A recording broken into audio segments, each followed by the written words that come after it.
a un nuevo episodio de nuestro podcast. Hoy nos adentramos en el interesante mundo de las propiedades de los materiales.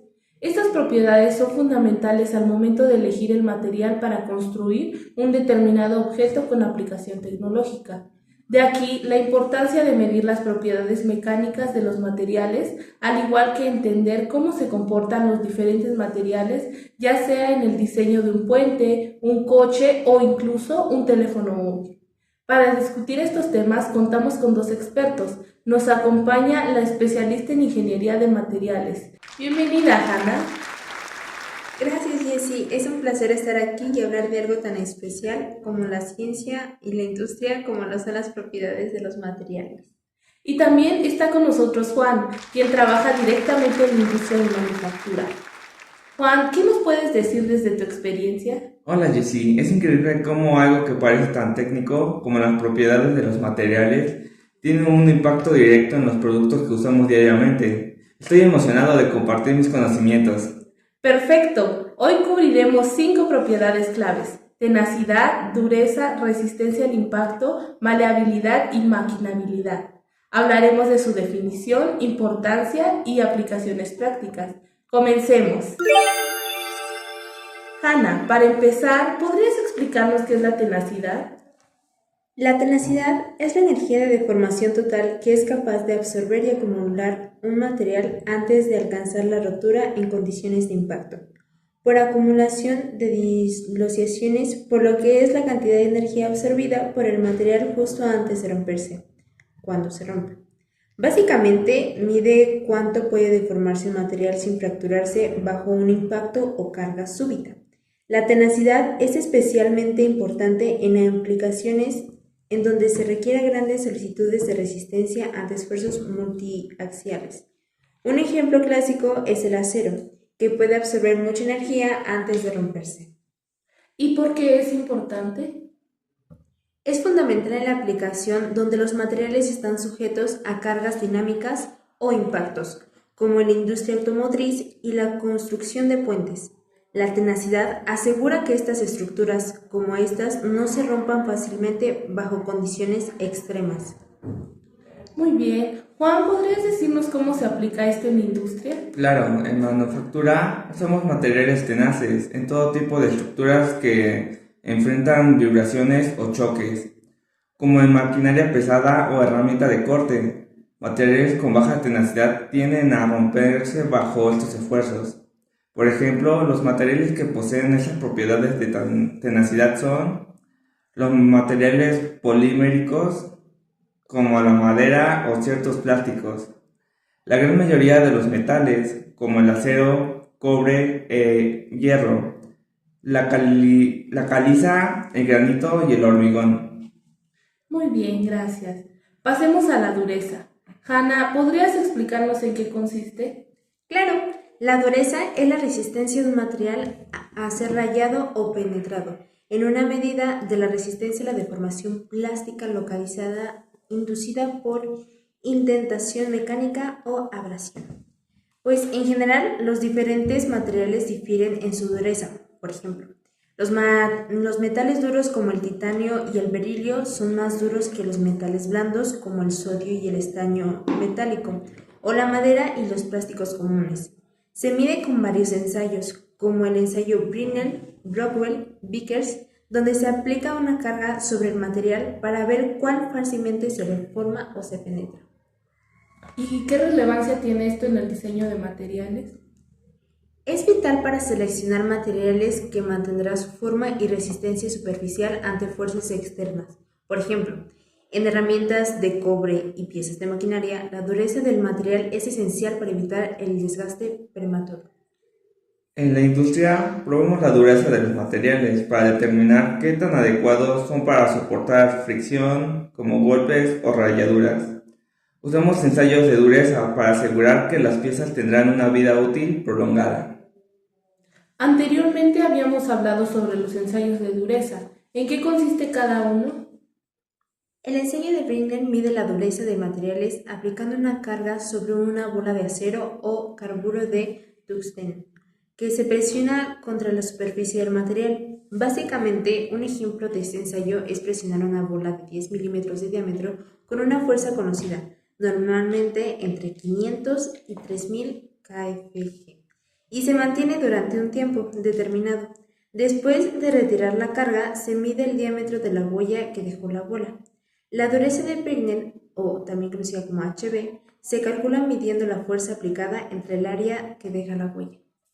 Muy bien, este ensayo es adecuado para materiales con una estructura heterogénea, como fundiciones o metales blandos. Así es, este tipo de ensayos se utilizan materiales con esa estructura. Hablando del ensayo de Rockwell, tiende a ser uno de los métodos más rápidos y fáciles para medir la dureza. Utiliza diferentes tipos de penetradores, como punta de diamante o bola de acero, dependiendo del material. Consiste en un penetrador cónico de diamante o una bola de acero para materiales más blandos. Se presiona contra la superficie bajo una fuerza estándar.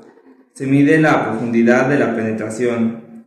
Se determina directamente a partir de la profundidad de la penetración. Existen diferentes escalas, A, B, C, etc., dependiendo del penetrador y la carga utilizada.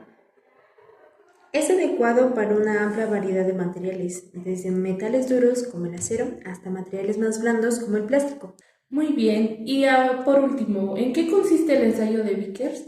Pues el ensayo de Vickers es un ensayo un poco más complejo, ya que se usa una pirámide de diamante de base cuadrada para realizar una medición y es aplicable para todo tipo de materiales, desde blandos hasta muy duros. Se presiona una pirámide de diamante contra la superficie de material con una carga constante, entre 1 y 100 kilogramos de fuerza. Y después de retirar la carga, se mide la longitud de las dos diagonales de la huella de la superficie. La dureza de Vickers, o también conocida como HV, se calcula dividiendo la carga aplicada entre el área superficial de la huella. Ok, entonces se ha determinado que este ensayo es ideal para materiales muy duros o finos y para muestras pequeñas. Tiene un amplio rango de aplicación y permite medir la dureza de materiales frágiles como cerámica. Hablemos ahora de la resistencia al impacto. ¿Podrías decirnos cómo se mide esta propiedad, Hannah? La resistencia al impacto se mide usando ensayos como el Charpy o ISOT, donde se golpea una muestra de material para ver cómo responde. Estos ensayos nos muestran cuánta energía puede absorber un material antes de fracturarse.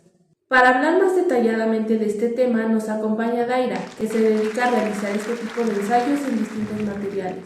Hola Dai, para ti, ¿qué es la resistencia al impacto? Hola Jessie, gracias por invitarme. Y claro, la resistencia al impacto es la capacidad de un material para absorber energía y resistir la fractura cuando se somete a una carga o un golpe repentino. Este parámetro es clave para determinar la tenacidad de un material y su capacidad de soportar golpes sin romperse. Dai, ¿podrías decirnos en qué consiste cada uno de los ensayos? Por supuesto, el ensayo de Charpy consiste en una muestra con una muesca, que es un corte o una ranura intencional en un material que concentra tensiones y facilita su fractura, o la deformación en ensayos mecánicos como los de impacto. Es golpeada en el centro por un péndulo colocándolo de manera horizontal y se mide la energía absorbida al romperse. Un ejemplo de este ensayo es una barra de acero de 10 milímetros de espesor con una muesca en el centro y se coloca horizontalmente en el soporte. Este péndulo la golpea en el medio al romperse. Se mide la energía absorbida en julios, lo que indica la tenacidad del acero. ¿Y el ensayo de ISOT en qué consiste?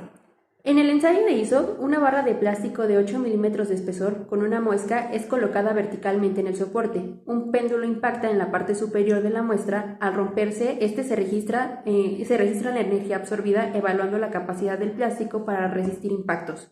Si nos damos cuenta, ambos ensayos son muy similares, ya que se determina la energía absorbida al fracturarse, al igual que la tenacidad del material ante impactos. La diferencia es que en ISOT la barra está colocada verticalmente y en Charpy esta está de forma horizontal. Muchas gracias por darnos esta información, Dai.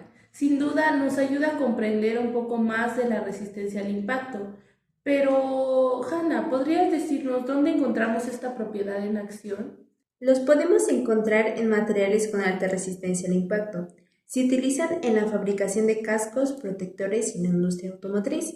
En las zonas de impacto de los vehículos ayuda a minimizar el daño en caso de accidentes. Exactamente. En manufactura verificamos la resistencia al impacto en productos como los parachoques de automóviles. Estos deben de ser lo suficientemente resistentes para proteger a los ocupantes en caso de una colisión. Muy bien, gracias Dai, Juan, Hanna. Ahora nuestro siguiente tema es la maleabilidad. Hanna, ¿qué nos puedes decir sobre la maleabilidad? La maleabilidad es la capacidad de un material para deformarse en láminas delgadas, sin romperse. La maleabilidad depende de la plasticidad, pero no depende tanto de la resistencia, a diferencia de la ductilidad. Concuerdo con Hannah. Esta es una propiedad característica de los metales y se debe al hecho de que los desplazamientos de los átomos en un cristal metálico no destruyen las fuerzas de atracción que los unen, a diferencia de los cristales iónicos, los cuales son frágiles. Los metales como el cobre y el aluminio son extremadamente maleables, por eso se utilizan para fabricar cables, láminas y otras estructuras. Muy bien, entonces podemos decir que algunos ejemplos de metales con esta propiedad son oro, plata, cobre, aluminio, platino y se utilizan para fabricar láminas muy delgadas, como el papel aluminio o el pan de oro. De igual forma, los plásticos, aunque no son metales, algunos tipos pueden presentar cierta maleabilidad, lo que permite moldearlos en láminas delgadas. ¿Y su relevancia? ¿Para qué sirve la maleabilidad? Pues es crucial en procesos de manufactura como laminación o estampado. Sin la maleabilidad, muchos de los componentes metálicos que usamos hoy no podrían fabricarse con facilidad. En la industria usamos metales maleables como para fabricar piezas como láminas de aluminio o de cobre, que son flexibles y fáciles de moldear sin romperse. Tenemos como ejemplo la fabricación de láminas metálicas para la construcción, embalaje, electrónica y otros usos. La orfebrería para crear joyas y objetos decorativos. Y por último, la industria automotriz. Y esto es para fabricar carrocerías y componentes. Muy bien, gracias. Como podemos darnos cuenta, espectadores, esta propiedad que hemos mencionado a lo largo de este podcast tiene diversas aplicaciones en la industria. Me gustaría que habláramos de una última propiedad, la cual es la maquinabilidad. Dinos, Hanna, ¿qué es la maquinabilidad? La maquinabilidad es la facilidad con la que un material puede ser cortado, moldeado o mecanizado con herramientas. Depende de factores como la dureza, la resistencia y la tenacidad del material. También podemos decir que esta es una propiedad de los materiales que permite comparar la facilidad con la que se pueden ser mecanizados por arranque de viruta. Sí se puede controlar con facilidad la longitud de la viruta resultante. El material tiene una mejor maquinabilidad. Los materiales con mayor maquinabilidad requieren potencias y fuerzas de corte reducidas, con un desgaste lento de los filos de las herramientas de corte, y pueden ser mecanizados para obtener superficies menos rugosas y con menor acabado. Entonces, podemos decir que una dificultad a la que se tienen que enfrentar los ingenieros es a mejorar la maquinabilidad de un material sin afectar su resistencia para lograr una mecanización económica. Para eso tenemos aquí a nuestra colega Daniela. Daniela, ¿qué puedes decirnos de la maquinabilidad? ¿Cómo se puede cuantificar la maquinabilidad? Hola, muchas gracias por invitarme a este podcast. Bueno, la maquinabilidad de un material es compleja de cuantificar, ya que las operaciones de mecanizado son complicadas. Estos factores influyen en las propiedades del material como su composición química, su conductividad térmica y su estructura microscópica. A veces, sobre todo para los no metales, estos factores auxiliares son más importantes. Por ejemplo, los materiales blandos como los plásticos pueden ser difíciles de mecanizar a causa de su mala conductividad térmica. Nos comentas que es difícil de cuantificar, entonces, ¿cómo podríamos evaluar esta propiedad? Se evalúa caso por caso y las pruebas se adaptan a las necesidades específicas de una fábrica. Las medidas más comunes para efectuar una comparación de maquinabilidad son la vida de las herramientas, el acabado superficial, la temperatura de corte, el consumo de energía y la producción de viruta. Muy bien, ¿alguno de ustedes podría darnos un ejemplo práctico? Claro, sí, en la industria siempre estamos buscando materiales con una buena maquinabilidad, porque eso reduce los costos de fabricación. Un material difícil de trabajar puede retrasar los procesos y aumentar los gastos. Al comparar acero al carbono y aluminio de un fresado, que es un proceso de mecanizado que usa una herramienta rotativa para cortar y dar forma a materiales, creando superficies, ranuras y formas complejas. El aluminio tiene mejor maquinabilidad, permite mayores velocidades de corte, genera menos desgaste en la herramienta y deja menos acabado superficial. Por otro lado, el acero al carbono, en cambio, requiere velocidades más bajas, desgasta más las herramientas y produce acabados más finos. Este contraste demuestra que el aluminio es más fácil de maquinar que el acero al carbono. Muchas gracias por esta información, Dani. Sin duda nos has ayudado mucho a mí y a los espectadores a comprender más sobre este tema. No, muchas gracias a ti y darme la posibilidad de hablar de esta propiedad. Muy bien, espectadores, hemos cubierto algunas de las propiedades más importantes de los materiales. Para resumir, la tenacidad nos dice cuánto puede resistir un material antes de romperse. La dureza mide su tenacidad a ser rayado o deformado. La resistencia al impacto nos muestra cómo responde ante golpes. La maleabilidad nos permite moldearlo en formas delgadas y la maquinabilidad nos indica qué tan fácil es trabajar en procesos industriales. Estas propiedades son esenciales para seleccionar los materiales adecuados para cada aplicación. Si elegimos un material con las propiedades incorrectas, podemos enfrentarnos a fallas costosas o peligrosas. Exactamente. En la industria, conocer bien estas propiedades nos ayuda a crear productos más seguros, duraderos y eficientes. Es un conocimiento fundamental. Gracias, Hanna y Juan, por compartir su experiencia, y a nuestras invitadas Daniela y Daira. Y gracias a nuestra querida audiencia por acompañarnos. Recuerden que la ciencia de los materiales está en todas partes y es clave para el desarrollo de nuevas tecnologías. Nos vemos en el próximo episodio.